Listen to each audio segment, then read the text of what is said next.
But at one point, I was in the mosque on Friday and it was really busy. And it was around the time that a lot of the shootings in New Zealand happened, like Christchurch and stuff.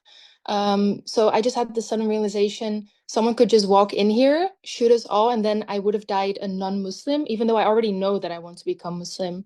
So after that, I think I took my shahada like 3 weeks after that. I think just the direct connection to God and the feeling that someone is always watching over you and has your best interest, it feels really comforting and safe to um, basically just like give your entire life to someone else and have them take care of it instead of you stressing about, oh, what can I do? And I'm not doing enough. Take baby steps that feel comfortable, but that also challenge you to become a better Muslim every day and just read a lot. I think reading a lot is really very interesting and important. Assalamu alaikum, Sister Dionysia, and welcome to my podcast. Walaikum salam. Tell us where are you from and what's the main religion in your area? I'm from the Netherlands and we are a Christian country. Can you tell us a little bit about your background before converting to Islam? My parents are both atheists. They're Greek, but they were brought up without religion and they wanted to bring up their kids without religion. So I was brought up as an atheist. What led you to explore Islam? As a child, I always felt some sort of connection to God. So even though I was brought up atheist, I would still pray before going to sleep, or when I felt grateful, I would be grateful towards something and have like conversations with God. Okay, that's interesting. What was it like? Can you bring us back to that moment when you said your shahada? What was it like saying your shahada for the first time? It was very surreal. I put it off for a long time because I felt like I wasn't ready. I needed to do more. I needed to know more. I needed to practice more before actually doing my shahada. But at one point, I was in the mosque on Friday and it was really busy. And it was around the time that a lot of the shootings in New Zealand happened, like Christchurch and stuff. So I just had the sudden realization someone could just walk in here, shoot us all, and then I would have died a non-Muslim, even though I already know that I want to become Muslim. So after that, I think I took my shahada like 3 weeks after that, in a mosque that's catered towards reverts. It's also founded by reverts in Rotterdam. And I took my shahada with a very famous imam in the Netherlands. And it was really surreal. I had my two best friends with me, and it was very emotional, and it felt like a fresh start. How did your family and friends respond to your decision? I was not planning on telling them for a long time because I knew my parents would be afraid that I would become extremist or that I would change a lot. So I told myself I'm going to wait a year to tell them.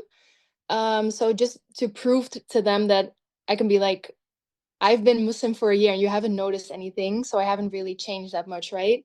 But they noticed right away. I think they confronted me about it a week after I reverted, because they noticed small changes like me not eating pork anymore and me staying out. I told my parents that I would go to like after school lessons on Monday evenings, but I went to a weekly lecture in the mosque. So they were like, something strange is going on. And yeah, they confronted me about it. So I told them. Their reaction was not great. They were actually very upset about it. Um, so it was a really hard period at first. The first year, we barely spoke to each other. And if we spoke, we would always be fighting. But now, alhamdulillah, we're 6 years in and my parents fully accept me and they don't have any problem with it anymore. Alhamdulillah, truly glad to hear that. Have there been moments when your faith was truly tested? Yes, throughout the years, I tried to do everything in small steps. At first, I didn't pray all 5 rakayat because I knew it would be too much for me. So I built that up and I didn't eat halal at first after reverting. But every time I took a step in practicing Islam more, my parents would, like, every time we would get to a good place where they would not be angry about me becoming Muslim anymore. But then I would tell them, oh, I want to stop eating non-halal food, or I want to fast the entirety of Ramadan, and they would like get mad again. So those were every time moments I was like, oh, why? It was really frustrating that my parents were my test in this life. Um, because obviously you hope that your parents support you in anything. So I did have like every time I took a step forward in Islam, I took a step backwards with my parents. But also that eventually all is well in the end. Tell us what part of Islam do you connect with the most? I think just the direct connection to God and the feeling that someone is always watching over you and has your best interest. It feels really comforting and safe to um, basically just like give your entire life to someone else and have them take care of it instead of you stressing about, oh, what can I do? And I'm not doing enough, or just stuff like that, just stressing about stuff that you know God is already taking care of. Tell us, are there any Muslim role models who have inspired you in your faith? Definitely my best friends. My best friend is a born Muslim. She's Moroccan, and she was the one who really guided me to the faith. She was not pushy at all. Like she did not force me to do anything. Everything I learned from her, I came to her to ask her stuff, and she took me to the masjid for the first time, and she's definitely my biggest role model. Also because she's just such, in my opinion, a good Muslim. I like obviously I can judge that because it's up to Allah to judge that, but in my eyes, she's like what I aspire to be as a Muslim. Yeah, so I also met a lot of girls by going to the masjid, to the weekly lectures. And like all of those girls are very different and they all struggle with different things, and they all have different things that they are really good in when it comes to Islam and practicing Islam. And I just learned so much from all of them. And yeah, they really are my models. Yeah. Mm. Do you feel fully accepted within the Muslim community in Netherlands? Um, yeah, in the Netherlands, I would say I do feel accepted. Everybody in the Netherlands is very welcoming to reverts. You notice it everywhere on social media, in the masjid. Everybody's very excited to get to know reverts, and they're always very curious about your revert story. And they are very welcoming in inviting you to iftar during Ramadan, or taking you to lectures and giving you books, for example, if you need them. But then also, like maybe a few cultural things are more difficult, like with Moroccan culture and Turkish culture, where they're also very within themselves, like really be a part of the community in that way that you're recognized as someone who is fully part of the community, if you know what I mean. Like they see you as a Mm. Muslim and they accept you, but it's always going to be like, oh, but she's a revert, so she's still different. Yeah, inshallah, that will change. I mean, honestly, I don't like that word reward at all. I think that this is a new word. And Hmm. as far as I remember, 10 years ago, no one called reward. It was just a Muslim. And this is some kind of a new culture, but inshallah it will change.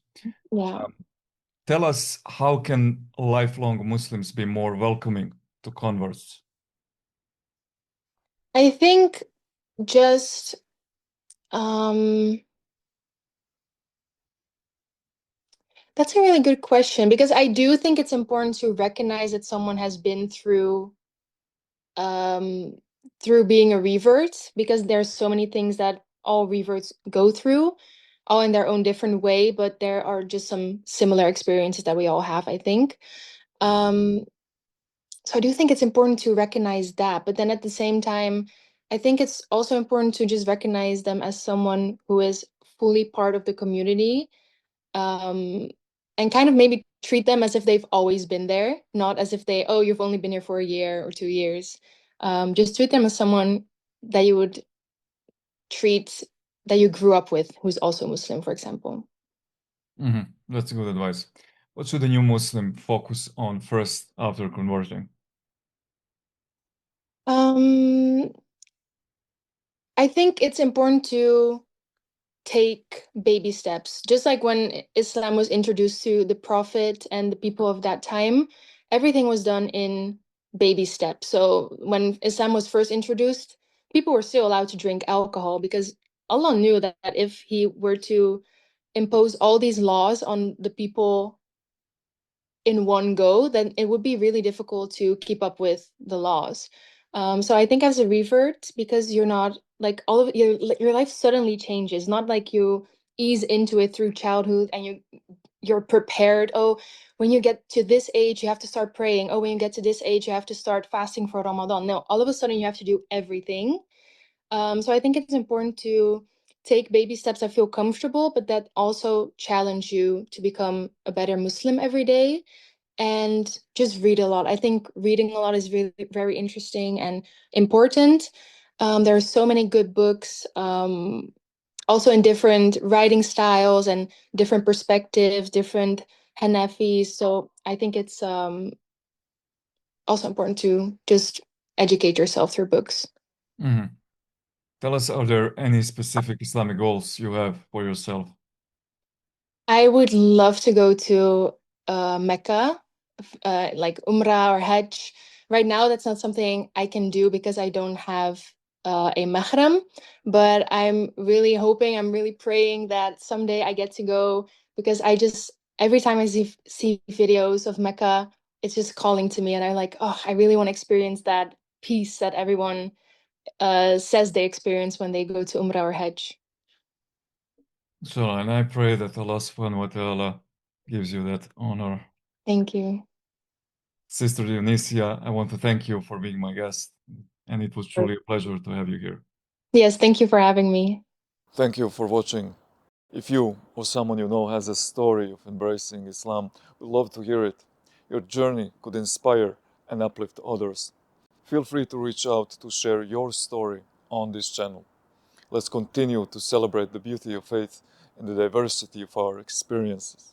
Please share this video and don't forget to subscribe for more meaningful content. See you in the next one, inshallah.